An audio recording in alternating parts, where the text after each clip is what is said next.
Dewa Perang Ye-Shikai. Bab 221. Penatua Alan menyeka darah dari sudut mulutnya.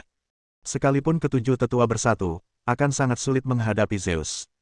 Kekuatan Zeus jauh melampaui kekuatan dewa-dewa biasa, dan pedang Raja Dewa tak tertandingi. Kekuatan jiwa dewa memang tak terbendung. Anna dan Elena melindungi Su Qingyu dengan putus asa. Zeus mendatangi mereka dengan satu langkah cepat dan menjatuhkan mereka dengan dua serangan pisau. Zeus tidak ingin menyakiti Anna untuk saat ini dan langsung membuatnya pingsan. Alan ingin datang untuk melindunginya, tetapi perutnya terkena serangan Zeus dan tubuhnya terlempar seperti layang-layang yang talinya putus. Haha, lebih baik kau ikut denganku dengan patuh. Zeus tertawa. Su Qingyu melihat begitu banyak orang terluka parah untuk melindunginya, dan dia mulai menyalahkan dirinya sendiri. Dia mendaki gunung suci itu tanpa menghiraukan larangan itu. Dia sangat putus asa, dan sosok Ye-Shikai muncul di benaknya. Siapa yang berani menyentuh istriku? Tiba-tiba terdengar suara gemuruh dari langit. Wajah Zeus berubah dan Su Qingyu tertawa terbahak-bahak. Suara ini sangat familiar. Detik berikutnya, sesosok manusia turun dari gunung bagaikan seekor harimau dan menerkam ke arah Zeus. Zeus sedikit panik dan terkena pukulan di dada, dan dia mundur beberapa langkah. Su Qingyu dipeluk erat oleh Ye-Shikai, merasakan kehangatan darinya. Maaf telah membuatmu khawatir. Sebuah suara yang familiar terdengar di telinga Su Qingyu. Satu kalimat ini bernilai 1000 kata. Su Qingyu langsung menangis. Hari-hari ini, dia tidak tahu berapa kali dia mengkhawatirkan Ye-Shikai. Dia tidak bisa tidur setiap malam, dan Ye-Shikai juga tidak bisa tidur atau makan. Tidak, ini aku. Aku salah. Aku seharusnya tidak begitu keras kepala dan datang ke sini. Su Qingyu membenamkan kepalanya di lengan Ye-Shikai dan menangis. Dia tidak menyangka gunung suci itu begitu berbahaya. Sebelumnya dia agak kesal dengan kurangnya kabar dari Ye-Shikai, dan sekarang dia tahu alasannya. Baiklah, berhentilah menangis. Sembunyilah di belakangku. Ye-Shikai memeluk Su Qingyu lagi dan terus menghiburnya. Karena dialah Su Qingyu menghadapi begitu banyak bahaya. Ye-Shikai melindungi Su Qingyu di belakangnya. Tak lama kemudian, Jiqian juga datang bersama semua orang. Su Qingyu juga terkejut saat melihat pemandangan ini. Jiqian berjalan ke arah Ye-Shikai, berbisik, hati-hati, lalu diam-diam berjalan ke belakang untuk menyembuhkan Alan dan yang lainnya. Su Qingyu menatap wanita cantik di depannya dengan rasa ingin tahu. Mungkin karena mereka berdua wanita cantik, keduanya bersentuhan bahu dan saling memandang. Dari percakapan tadi, Su Qingyu juga mencium sesuatu yang tidak biasa. Ye-Shikai juga sakit kepala. Anna juga ada di sini, dan dengan Jiqian, itu adalah drama yang melibatkan 3 wanita. Jika Athena ditambahkan, bentuknya akan seperti meja mahjong. Aku tidak menyangka kalian semua akan datang. Zeus juga sangat terkejut dengan kemunculan tiba-tiba semua orang, dan tiba-tiba mencibir, Hades, aku masih meremehkanmu. Tampaknya para master dan Hephaestus itu tidak dapat menghentikanmu. Ini semua rencanamu, kan? Ye-Shikai berkata dengan dingin, tatapan matanya seolah mampu membunuh. Ye-Shikai sudah menduga bahwa orang yang bisa memanggil begitu banyak master di daftar kegelapan sekaligus, mungkin hanya Zeus, yang bisa melakukannya. Hephaestus, Apollo, Poseidon, mereka semua mungkin bagian dari rencananya. Haha, benar juga. Zeus menepukkan tangannya perlahan. Hephaestus dan yang lainnya hanyalah kaki tanganku. Tapi apa yang bisa kalian lakukan hanya dengan sekelompok prajurit yang kalah seperti kalian? Kata Zeus sambil menamparnya dengan keras. Ye-Shikai tidak dapat menghindar tepat waktu dan mundur beberapa langkah lalu jatuh ke tanah, darah muncrat keluar. Ye-Shikai sangat tidak mau menerima ini. Sekarang kekuatan internalnya telah sangat rusak dan dia sama sekali bukan tandingan Zeus. Cucu ini telah bersembunyi terlalu dalam dan membiarkan sekelompok umpan meriam menghabiskan kekuatannya, hanya untuk menyingkirkan Ye-Shikai di Gunung Suci, sehingga tidak akan ada lawan baginya di daftar dewa utama. Suami. Hati-hati. Melihat ini, Su Qingyu dan Jiqian bergegas mendekat dan membantu Ye-Shikai berdiri. Air mata Su Qingyu menetes ke tanah. Melihat Ye-Shikai dalam keadaan menyedihkan seperti itu, Su Qingyu sangat patah hati, dan Jiqian juga sangat khawatir dengan kesehatan Ye-Shikai. Pada saat ini, dia sudah berada di ujung kekuatannya, dan bahkan jika semua orang menggabungkan kekuatan, mereka tidak akan sebanding dengan Zeus. Pada saat ini, Hephaestus, Wang Kai dan yang lainnya juga tiba di sini. Sesaat 8 dewa utama berkumpul dan kedua belah pihak saling berhadapan. Ye tua, kamu baik-baik saja. Wang Kei melihat Ye Shikai terjatuh ke tanah dan bergegas membantunya berdiri. Semua orang terkejut. Mereka tidak menyangka bahwa Su Qingyu juga akan datang ke Gunung Suci. Ini adik iparku, kan? Wang Kei berkata pada Su Qingyu. Athena sedikit tidak senang setelah mendengar ini dan mendengus dingin. Ketika dia melihat Su Qingyu, dia sedikit terkejut. Dia tidak menyangka bahwa Persephone, Ratu Dunia Bawah, begitu cantik. Baiklah, ini akhir yang bahagia, kan? Mari kita selesaikan masalah ini. Zeus berkata dengan ringan. Hephaestus dan dua lainnya berdiri di belakang Zeus. Mereka bertiga adalah kaki tangan Zeus. Ye Shikai memandang orang-orang di sekitarnya. Meskipun semua guru di pihaknya telah terluka parah dan tidak dapat bertarung lagi, Zeus dan keempat temannya tidak terluka. Perbedaan kekuatannya terlihat jelas sekilas.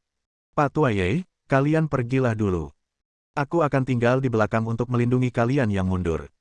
Wang Kei berkata dengan tegas, memegang tombak erat-erat di tangannya, dan berdiri di depan Ye Shikai. Bos, kamu duluan. Miehun menopang tubuhnya yang terluka parah dan memaksakan senyum. Dan kita. Moji dan Black Rhino juga datang. Dewa Perang, mohon tinggalkan kami dua saudara untuk melindungi jalan mundurmu. Kratos dan Phobos berdiri. Tidak, biar aku saja. Jiqian memegang bahu Ye Shikai dan tersenyum padanya. Tidak. Ye Shikai berteriak, dan dengan bantuan Su Qingyu, dia perlahan berdiri dan berjalan ke depan kerumunan. Zeus, apakah kau berani melawan aku? Ye Shikai menunjuk Zeus dan berteriak keras. Hades, kalau saja keadaannya normal, kau dan aku akan sama-sama setara. Tapi sekarang saat kematian sudah di depan mata, kau masih bertahan dengan sangat kuat. Zeus tidak menyangka Ye Shikai berani menantangnya, tetapi kekuatan batin Ye Shikai sudah sangat rusak, jadi Zeus tidak perlu takut pada apapun. Hades, apakah kamu masih menggertak di sini? Kamu telah menggunakan semua kartumu, apalagi yang kamu inginkan? Kata Hephaestus dengan nada meremehkan. Ye Shikai perlahan berjalan menuju Zeus dengan senyum aneh di bibirnya. Ya, tenaga dalamnya telah terkuras habis, tetapi itu tidak berarti dia tidak bisa bertarung. Apapun yang terjadi, Ye Shikai tidak akan mengorbankan saudara-saudaranya demi membiarkan dirinya melarikan diri. Kamu salah. Aku masih punya kartu truf. Ye Shikai berkata ringan, lalu perlahan menoleh dan menatap Su Qingyu dalam diam. Bab 222. Benarkah? Kau benar-benar punya kartu truf? Zeus sedikit terkejut. Dia memiliki pemahaman yang rinci tentang Ye Shikai, tetapi dia tidak menyangka bahwa dia masih memiliki kartu truf. Ye Shikai dan Su Qingyu saling menatap dalam diam, mata mereka menunjukkan tekad dan kesedihan. Jiwa pedang, biarkan aku mengajakmu keluar mencari udara segar. Ye Shikai bergumam pada dirinya sendiri. Apakah kamu sudah memutuskan? Suara jiwa pedang terdengar dalam benaknya. Apa katamu? Kata Zeus. Hari ini, aku akan menggunakan darahmu untuk berkorban kepada pedang dunia bawah. Ye Shikai mencibir, seolah-olah dia gila, dan mengeluarkan pedang panjang lavender dari cincin penyimpanan. Napas kematian yang kuat terlihat samar-samar. Yang lebih mengejutkan adalah langit yang awalnya cerah tiba-tiba dipenuhi awan gelap. Terdengar guntur, dan kilat ungu menyambar langit. Semua orang, termasuk Zeus, terkejut. Di langit, tampak roh-roh pendendam yang tak terhitung jumlahnya meratap, menangis, dan meraung, yang sungguh mengerikan. Apa yang sedang terjadi? Apollo sedikit bingung. Dia belum pernah melihat situasi seperti itu sebelumnya. Kok langitnya bisa berubah? Pedang dunia bawah yang berjiwa bukan lagi sekedar senjata dewa, tetapi senjata jiwa. Perbedaannya dengan senjata dewa adalah kualitatif. Jiwa pedang terkondensasi dari roh-roh pendendam yang tak terhitung jumlahnya. Bagaimana kekuatan mereka dapat dibandingkan? Jiwa pedang pernah memperingatkan Ye Shikai bahwa jika dia tidak memiliki hati yang cukup kuat, jika dia mencoba mengendalikan pedang dunia bawah secara paksa, dia akan menjadi bumerang oleh rasa takut dan dendam yang dibawanya. Saat tangannya menyentuh pedang hitam, rasa takut akan kematian tiba-tiba menyerangnya. Ye Shikai secara naluri ingin melepaskannya, tetapi dia masih memegangnya erat-erat. Roh-roh pendendam yang tak terhitung jumlahnya tampaknya menguasai otak Ye Shikai, dan rasa sakit yang mendalam membuat Ye Shikai sakit kepala. Pedang dunia bawah, ternyata Ye Tua sudah mendapatkan pedang dunia bawah. Wang Kei berkata dengan keras. Kemunculan pedang dunia bawah secara tiba-tiba membuat semua orang bersemangat, dan energi yang terkandung dalam pedang dunia bawah membuat semua orang merasa tertekan. Hades benar-benar mendapatkan pedang Hades. Zeus juga merasa sedikit tidak percaya. Jikian akhirnya ingat bahwa Yesikai pasti mendapatkan pedang Hades setelah memasuki istana Hades, tetapi mengapa dia tidak mengatakannya sepanjang waktu? Mungkinkah pedang hitam itu memancarkan cahaya ungu hitam? Memang benar bahwa kekuatan internal Yesikai sangat rusak, tetapi masih ada sejumlah energi di tubuhnya yang dapat mendukungnya dalam bertarung. Halofilia. Mata Yesikai perlahan berubah menjadi merah, merah darah. Menggunakan energi demonofilia untuk mengendalikan pedang hitam, Yesikai benar-benar gila. Tetapi jika dia tidak melakukan ini, semua orang mungkin mati, termasuk Su Qingyu. Jikian, cepat bawa mereka pergi. Yesikai meraung. Itulah kata-kata terakhirnya sebelum dia benar-benar kehilangan akal sehatnya. Detik berikutnya, ia berubah menjadi mesin pembunuh. Jikian tahu niat Yesikai dan ingin menghentikannya, tetapi sudah terlambat. Dengan berlinang air mata, yang bisa dilakukannya sekarang hanyalah membawa semua orang menuruni gunung sejauh mungkin. Tidak, aku tidak akan pergi. Melihat Yesikai seperti ini, Su Qingyu menangis lagi. Dia ingin segera berlari memeluknya, tetapi Jikian segera menghentikannya. Bila penyakit cinta setan itu mewabah, bahkan kerabat terdekat kemungkinan besar akan dibunuh dengan pisau. Dan sekarang Yesikai tidak hanya memiliki penyakit cinta iblis, tetapi juga pisau hitam. Sekalipun dia tetap tinggal, itu hanya akan menyakiti orang-orang yang tidak bersalah. Jikian memukul Su Qingyu hingga pingsan dengan satu tebasan tangannya, lalu Miehun menggendongnya di punggungnya dan semua orang segera turun gunung. Tubuh Yesikai penuh dengan pembuluh darah dan dipenuhi aura pembunuh. Bahkan Zeus pun memiliki ekspresi serius. Yesikai tampak seperti Hades sungguhan. Jika sebelumnya Yesikai yang rasional tidak cukup kuat untuk mengendalikan pisau Hades, tetapi sekarang, dengan gangguan cinta iblisnya, dia akan membunuh bahkan kerabat terdekatnya sendiri tanpa ragu-ragu. Dia sangat gila dan mengerikan sehingga dia mampu mengendalikan pisau Hades. Seni Raja Ilahi, jiwa kekuatan ilahi. Teknik Dewa Api, api berkobar menyebar ke seluruh padang rumput. Teknik Dewa Laut, gelombang badai. Teknik Dewa Matahari, panah Dewa Cahaya. Keempat dewa utama menyerang secara bersamaan, tanpa ada keraguan. Energi kuat itu berkumpul dan menyerang Yesikai dengan ganas.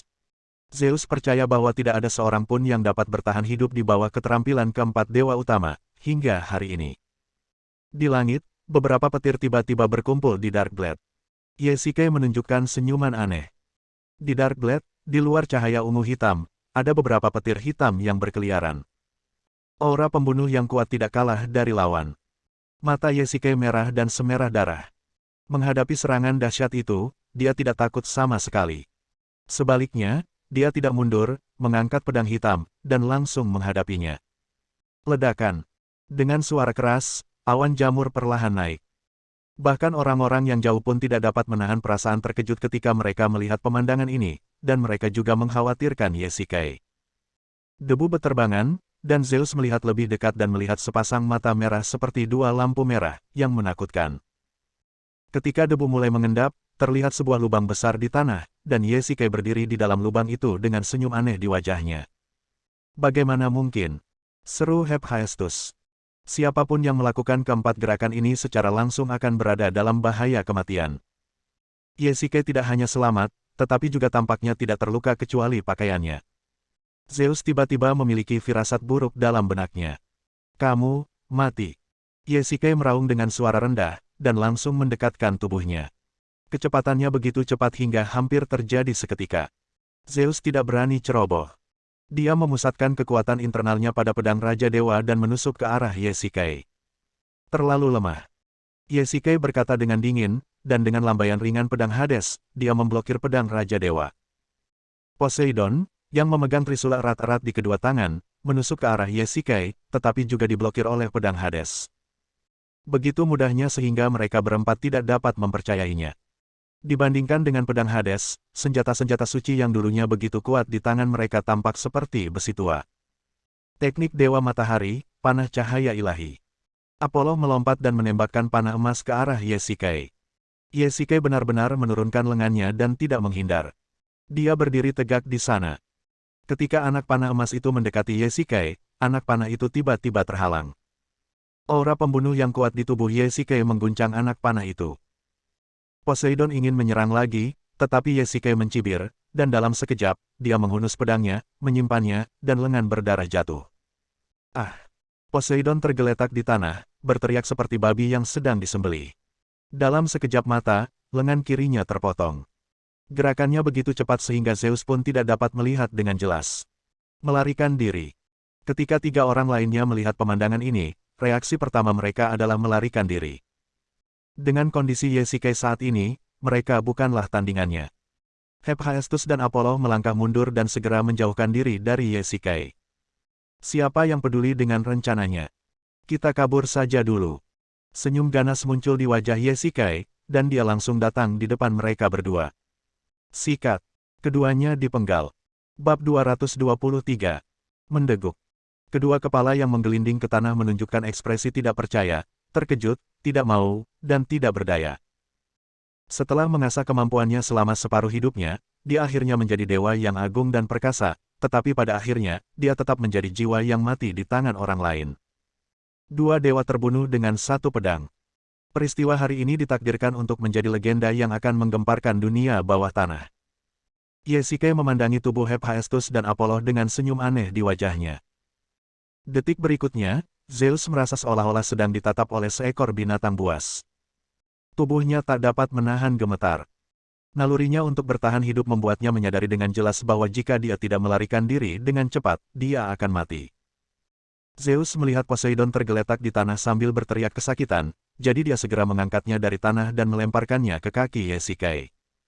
Betapa liciknya dia. Zeus, kau bajingan. Poseidon mengutuk. Saat ini, pastilah dia menyesali diri dalam hatinya, menyalahkan dirinya sendiri mengapa dia telah bersekongkol dengan Hephaestus dan gerombolannya hingga berakhir seperti itu. Yesikei mengangkat pedang hitam tinggi-tinggi. Pada saat ini, dia adalah mesin pembunuh. Dia hanya tertarik pada orang yang masih hidup, tanpa memandang jenis kelamin, usia, atau status. Melihat ekspresi Poseidon yang putus asa, dia menebas dengan pedang hitam tanpa ragu. Darah berceceran di mana-mana saat kepala Poseidon jatuh ke tanah, tepat di samping kepala Hephaestus dan Apollo. Sebenarnya, mereka mengalami akhir seperti itu karena kesalahan mereka sendiri.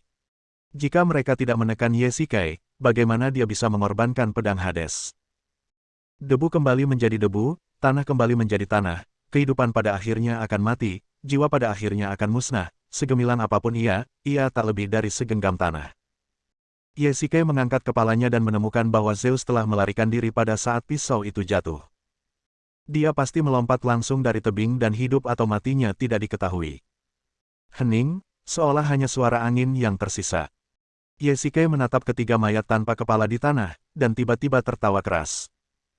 Cahaya ungu hitam di pedang hitam berangsur-angsur memudar, dan mata merah Yesikei berangsur-angsur kembali ke penampilan aslinya. Dengan suara, dentuman, Yesikei jatuh ke tanah dan pingsan. Di mana aku? Setelah koma selama waktu yang tidak diketahui, Yesikei perlahan membuka matanya. Lingkungan yang tenang dan bau alkohol medis, bukankah ini rumah sakit? Yesikei sedang berbaring di ranjang rumah sakit, perlahan melihat sekelilingnya. Su Qingyu, Ji Qian dan yang lainnya sedang duduk di sekitar tempat tidur, tampak sedikit mengantuk. Cahaya di ruangan itu redup, hanya 2 lampu meja di meja samping tempat tidur yang menyala. Apakah sekarang sudah malam? Yesikei ingin membuka mulut untuk berbicara, tetapi mendapati bibirnya kering dan pecah-pecah. Dia sangat haus. Setelah beberapa saat, dia berkata perlahan, "Apakah kalian sudah tidur?" Begitu kata-kata itu terucap, semua orang tiba-tiba membuka mata, ekspresi terkejut tak terlukiskan, dan mata Ji Qian serta Su Qingyu sedikit merah. "Ye tua, akhirnya kau bangun juga. Kau sudah koma selama 7 hari." Wang Kai menahan kegembiraannya dan berkata pada Yesikei, 7 hari, lama sekali. Yesikei sedikit terkejut. Dia samar-samar ingat adegan meminta semua orang untuk turun gunung, lalu menatap Zeus dan keempat dewa utama, lalu dia lupa dengan sisa ingatannya. Di mana Zeus dan yang lainnya? Apakah kalian semua baik-baik saja? Yesikei tiba-tiba teringat Zeus dan yang lainnya dan bertanya dengan cepat. Kau membunuh 3 dewa utama sendirian, tetapi Zeus tampaknya lolos dengan luka serius. Ji Qian berkata dengan kekaguman yang sulit disembunyikan di wajahnya. Saat kami kembali mencarimu, kau sudah pingsan di sana. Wang Kai berkata, wajahnya penuh kegembiraan. Ye tua, Ceritakan padaku bagaimana kau membunuh mereka bertiga. Ini, aku juga tidak mengingatnya. Ye Shikai menggaruk kepalanya. Setelah timbulnya gangguan cinta setan, dia tidak dapat mengingat hal-hal tersebut sama sekali. Jiwa pedang, apakah kamu di sana? Ye Shikai bertanya dalam hatinya. Omong kosong, bocah nakal, kau benar-benar membuatku mati. Suara jiwa pedang terdengar, dengan nada menyalahkan di dalamnya. Benar saja, dengan kemampuan Ye Shikai saat ini, dia masih belum mampu mengendalikan pedang neraka. Kalau saja tidak didukung oleh tenaga luar biasa dari penyakit haus setan, pedang neraka tidak akan pernah mampu mengeluarkan kekuatan sebegitu ajaibnya. Namun setelah penyakit haus iblis itu hilang, pedang neraka akan dengan cepat menguras kekuatan fisik dan batin Ye Shikai. Ini mungkin sebabnya Ye Shikai koma selama 7 hari. Ye Shikai mengedarkan energi internalnya, dan 70% energi internalnya sudah ada di dantian dan meridiannya. Ye Shikai dapat dengan jelas merasakan bahwa luka dalam yang dideritanya di Gunung Suci hampir sembuh. Selama hari-hari ketika kamu tidak sadarkan diri, aku menyuntikkan energi ke dalam tubuhmu. Dikombinasikan dengan pengobatan eksternal, luka-luka internalmu hampir sembuh. Dao Hun berkata dengan tenang, saya pikir kamu bisa pulih setelah tinggal di rumah sakit selama beberapa hari lagi. Itu bagus. Ye Shikai menghela napas lega. Sungguh sangat berbahaya untuk mendaki Gunung Suci kali ini. Untungnya, semua orang baik-baik saja, dan 3 dewa utama terbunuh sekaligus. Para pengikut Zeus pada dasarnya tersingkirkan, dan ini juga merupakan guncangan psikologis bagi para dewa utama lainnya. Hephaestus dan Apollo juga terbunuh. Saya yakin orang yang paling bahagia adalah Jikian. Perseteruan berdarah Selene akhirnya terbalaskan. Ngomong-ngomong, seberapa kuatkah aku sebelum bisa menggunakan pedang dunia bawah di masa depan? Ye Shikai tentu tidak menyangka bahwa kekuatan pedang dunia bawah akan begitu besar hingga dapat menghancurkan 4 dewa utama sekaligus. Memang, jika dibandingkan dengan senjata dewa, senjata jiwa merupakan penghancur yang kualitatif. Jika Ye Shikai dapat menggunakan pedang dunia bawah dengan bebas, itu juga akan menjadi lompatan kekuatan. Masih banyak yang harus kau lakukan sebelum kau bisa mengendalikan Darkblade. Dan jika kau tidak memiliki sifat demonofilik, bahkan jika kau bisa menggunakan Darkblade, kau tidak akan bisa melepaskan kekuatan sekuat itu. Suara roh pedang terdengar. Ye Shikai sangat setuju dengan hal ini. Alasan mengapa dia mampu mengalahkan lawannya kali ini sepenuhnya karena kombinasi sempurna antara penyakit pecinta iblis dan pedang kegelapan. Ketika penyakit yang disebabkan oleh iblis menyerang, keberanian, kebrutalan, dan kegilaan yang ditunjukkan adalah hal yang disukai oleh pedang kegelapan. Namun, efek sampingnya juga besar. Yang pertama adalah hilangnya kesadaran dan ketidakmampuan membedakan antara kawan dan lawan, jadi dia langsung meminta Jikian untuk membawa semua orang menjauh dari tempat kejadian. Hal kedua, setelah menggunakannya, tubuhnya menjadi lelah, kekuatan internalnya terkuras, dan dia hampir tidak berdaya. 3 hari kemudian, pemandangan rumah sakit kerajaan Eropa indah, dan gunung di belakangnya merupakan tempat pemandangan yang terkenal. Ini adalah tempat yang bagus untuk bersantai. Ye Shikai, mengenakan gaun rumah sakit, berjalan bergandengan tangan dengan Su Qingyu.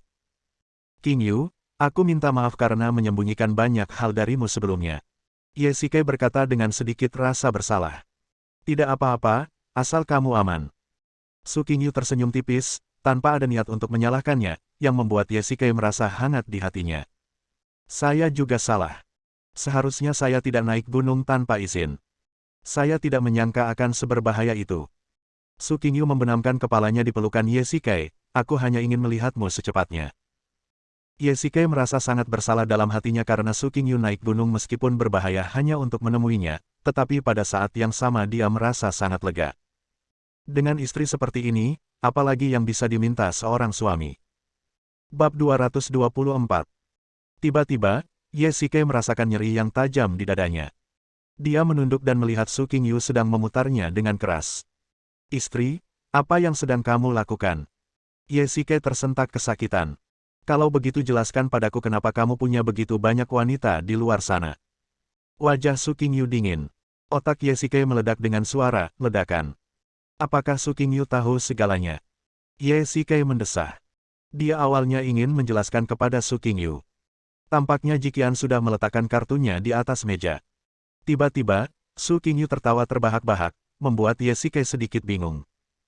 Apakah Jikian menceritakan semuanya padamu?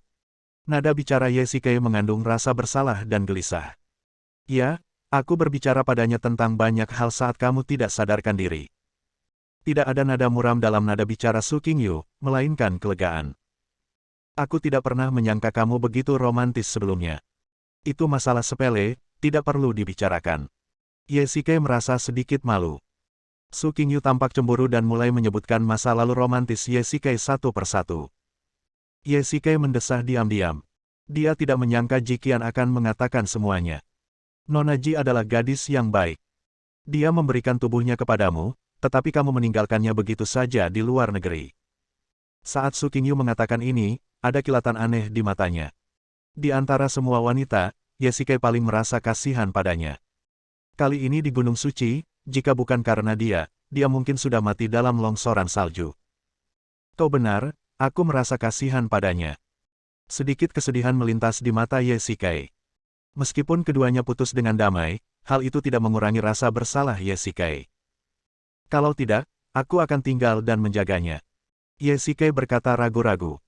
Jika kau berani, aku akan. Su Qingyu terdiam sesaat dan wajahnya memerah. Apalagi, aku akan menggigitmu sampai mati. Setelah berkata demikian, Su Qingyu menggigit lengan Yesike dengan liar menggunakan gigi mutiaranya. Setelah bermain-main, Su Qingyu bersandar lembut di bahu Yesike. Mereka berdua menatap matahari terbenam, menikmati kedamaian yang langka. Suamiku, mari kita kembali ke Yanjing dalam beberapa hari. Su Qingyu berbisik di telinga Yesike. Oke.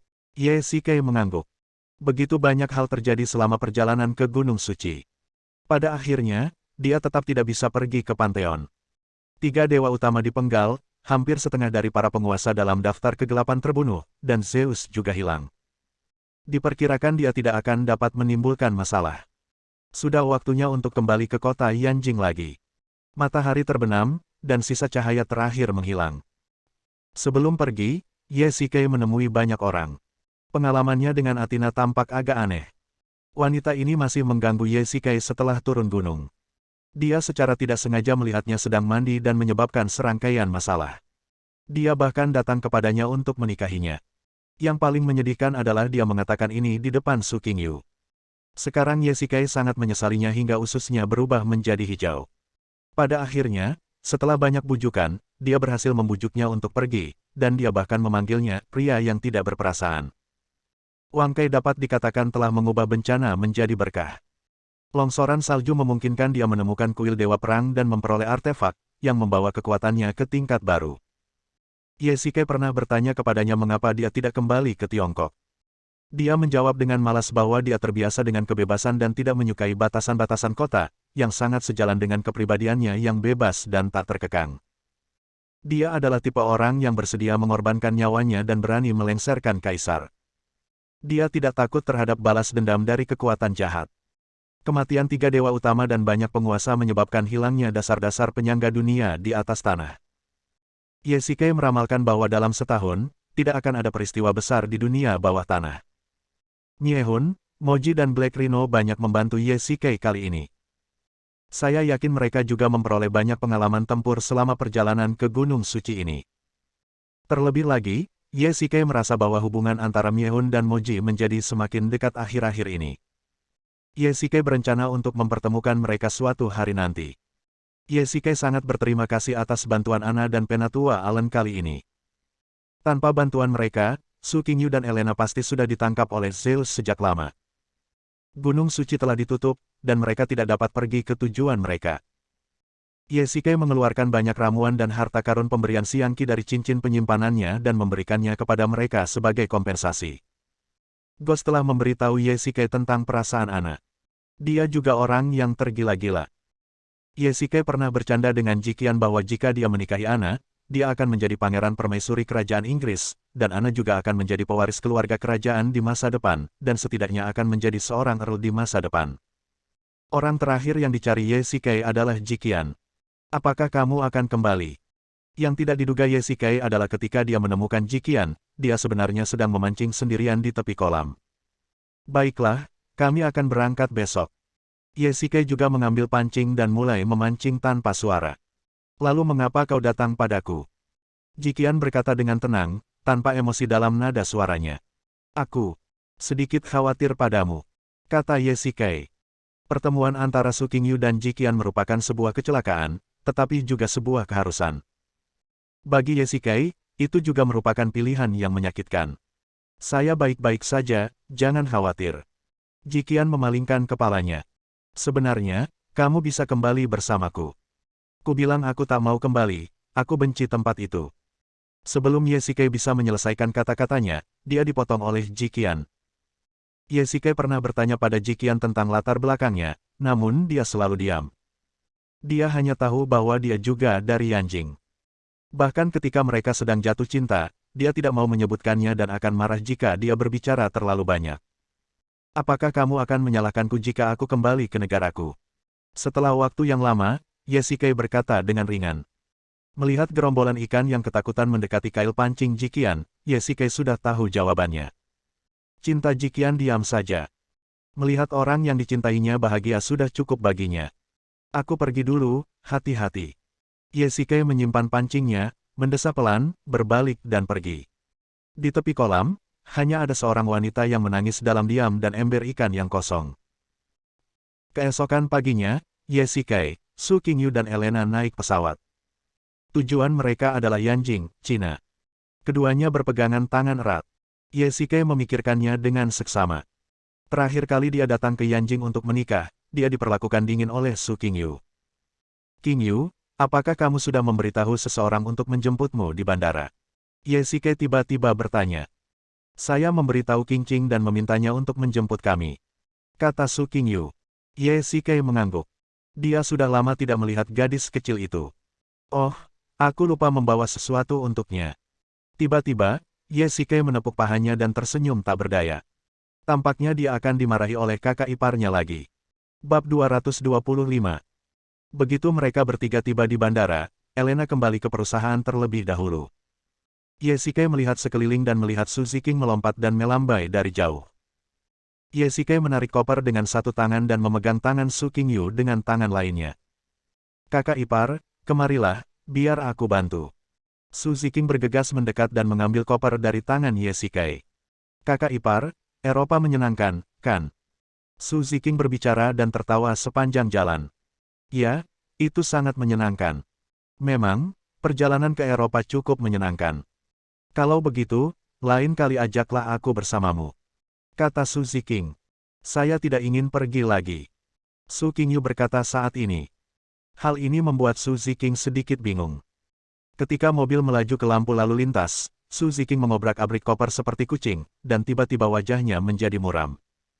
Kakak ipar Bao, mana barang-barang yang aku minta kau bawa? Su Ziqing berkata dengan keras.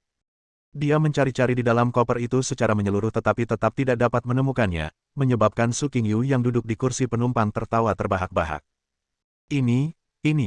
Ye Shikai merasa sedikit malu. Lagi pula, dia telah menjanjikan segalanya padanya kecuali pintu. Tetapi sekarang setelah mereka tiba di Gunung Suci, bagaimana mungkin dia peduli dengan masalah sekecil itu? Ada terlalu banyak barang. Kakak iparmu meminta seseorang untuk mengirimkannya kembali ke negara ini. Su Qingyu datang menyelamatkan tepat waktu. Ya, saya mengirimkannya kembali ke rumah. Ye Shikai berkata cepat. Istrinya sangat cerdas. Benarkah? Aku tidak percaya.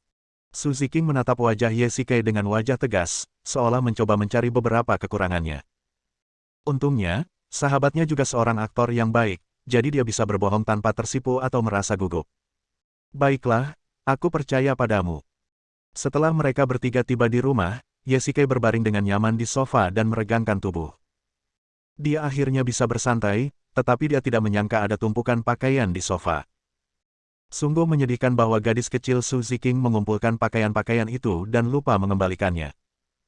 Ye Shikai ingin merapikan pakaiannya, tetapi tiba-tiba tangannya menyentuh benda lembut, yang diremasnya dengan lembut. Hei, ini. Jeritan seorang gadis datang dari tumpukan pakaian. Ye Shikai terkejut mendengar teriakan itu. Apa yang sedang terjadi? Hei, Yao Yao, kenapa kamu? Ye Shikai melihat lebih dekat dan apa yang tidak disangkanya adalah bahwa gadis itu sebenarnya adalah Han Ruoyao. Ya, Paman. Qingqing mengadakan pesta di rumah tadi malam, dan kemudian hari sudah larut, jadi aku tertidur di sini. Han Ruoyao perlahan merangkak keluar dari tumpukan pakaian sambil mengucek matanya, tampak mengantuk. Ye Shikai sepertinya menyadari bahwa dia baru saja menyentuh bagian sensitif, dan merasa sedikit malu. Yao Yao, kamu tidak pulang tadi malam. Pada saat ini, Su Ziqing datang. Ketika dia sedang mengumpulkan pakaian di pagi hari, dia mungkin sedang linglung dan tidak menyadari bahwa ada seseorang yang tidur di sofa. Dia hanya menumpuk Han Ruoyao di sana. Ya, aku minum terlalu banyak tadi malam dan tertidur dalam keadaan linglung. Su Ziqing meminta Han Ruoyao untuk mandi. Memanfaatkan waktu ini, Ye Shikai naik ke kamar Su Qingyu. Dia sedang duduk di kursi kantor sambil mengamati situasi perusahaan dalam beberapa hari terakhir. Untungnya, dengan mengambil alih An Lan, tidak ada hal besar yang terjadi di perusahaan. Istriku, kamu pasti sangat lelah. Ye Shikai diam-diam memeluk pinggang Su Qingyu dari belakang. Apalagi yang bisa saya lakukan? Ada begitu banyak hal yang terjadi di perusahaan. Su Qingyu tersenyum tipis, menikmati momen saat ini. Merupakan suatu berkat bisa menikahi seseorang sehebat istriku. Aku juga berpikir begitu. Seseorang yang luar biasa sepertiku yang layak untukku sebagai seorang pria belum muncul di bumi ini. Beberapa kawan perlu bekerja keras. Su Qingyu menoleh, tersenyum pada Ye Shikai, dan memberi isyarat untuk menyemangati. Kamu mau dipukul? Suamiku, aku akan memberimu pelajaran. Ye Shikai menepuk kepala Su Qingyu dengan lembut dan membelai rambutnya. Ruang tamu, sofa. 20 menit kemudian, Su Ziqing dan Han Ruoyao duduk di kiri dan kanan Ye Shikai. Berdasarkan pengalaman masa lalu, Ye Shikai tahu bahwa kedua gadis ini akan memanfaatkannya lagi. Kakak ipar, aku punya kabar baik untukmu. Dalam waktu setengah menit, Su Ziqing tidak sabar untuk mengatakannya. Apa beritanya? Ye Shikai menatap ponselnya, menonton beberapa video pendek yang lucu, dan menjawab sebentar-sebentar. Kami memenangkan debat terakhir antara kedua sekolah. Su Ziqing mengangkat sertifikat dan melambaikannya di depan Ye Shikai. Oh, teruskan kerja baikmu dan lanjutkan lain kali. Ye Shikai mengucapkan beberapa patah kata dengan basa-basi. Tapi kau sudah berjanji padaku sebelumnya, tapi kau mengabaikanku pada akhirnya. Su Ziqing mendorong Ye Shikai dengan marah. Oh, sekarang aku ingat bahwa Li Mengmeng telah mengundangku untuk datang dan menunjukkan dukungannya. Kurasa aku harus mencari waktu untuk meminta maaf padanya. Hei, kakak ipar, kamu malah mengabaikannya. Daripada peduli dengan adik iparku yang cantik, kamu malah peduli dengan orang luar. Sambil berbicara, Su Ziqing melayangkan serangkaian pukulan kucing. Baiklah. Kalau begitu, katakan padaku apa yang harus kulakukan. Ye Shikai meletakkan teleponnya, berbalik menatap Su Ziqing dengan ekspresi tak berdaya. Hehe, ada warung makan baru yang buka di sini baru-baru ini. Bagaimana kalau kamu ajak aku dan Yao Yao ke sana? Akhirnya, Su Ziqing mengungkapkan tujuan kecilnya yang jahat. Itu hanya masalah kecil. Kurasa sekarang setelah adikmu kembali, kau tidak punya kebebasan lagi, kan? Ye Shikai berkata sambil tersenyum. Baiklah, apa maksudmu, kakak ipar? Su Ziqing mengangguk berulang kali, tampak sangat sedih. Baiklah, aku akan mengajakmu keluar malam ini. Ye Shikai mengangguk, dan Su Qingyu pulang. Monyet kecil, tidak bisa lagi menjadi bos. Pukul 6 sore, warung makanan Xin Huang. Ye Shikai mengendarai Lexus dan datang ke sini dengan dua gadis kecil. Oh, nama ini sangat mendominasi. Ye Shikai bercanda. Dan makanannya juga lezat. Kakak ipar, cepatlah. Kalau tidak, tidak akan ada kursi tersisa. Su Ziqing tampak sedikit cemas. Begitu dia memasuki pintu, dia melihat bahwa bisnisnya memang sedang berkembang pesat dan kursi-kursinya hampir penuh. Setelah menemukan tempat duduk, seorang pelayan menyerahkan menu kepadanya. Saya ingin makan ini, dan ini. Su Ziqing memesan lebih dari selusin hidangan sekaligus. Dia tampaknya seorang pecinta kuliner. Pada saat ini, dua pria dan dua wanita datang ke pintu dan duduk di meja dekat Ye Shikai. Tianjing, kalau kamu mau mentraktir kami berdua bersaudari makan, ayo kita ke sini. Kata salah satu wanita itu. Shen Wu, makanan di warung makan ini lezat. Pada saat ini, seorang pria lain berkata. Kalau begitu, cepatlah pesan makanannya. Mungkinkah Tianjing bermurah hati dan bersedia mentraktir kita hari ini? Kata wanita itu sambil tersenyum. Saya tidak pelit. Biasanya saya hanya tidak punya waktu. Kali ini Direktur Jin sedang libur seminggu, jadi saya bisa keluar untuk makan. Bersambung,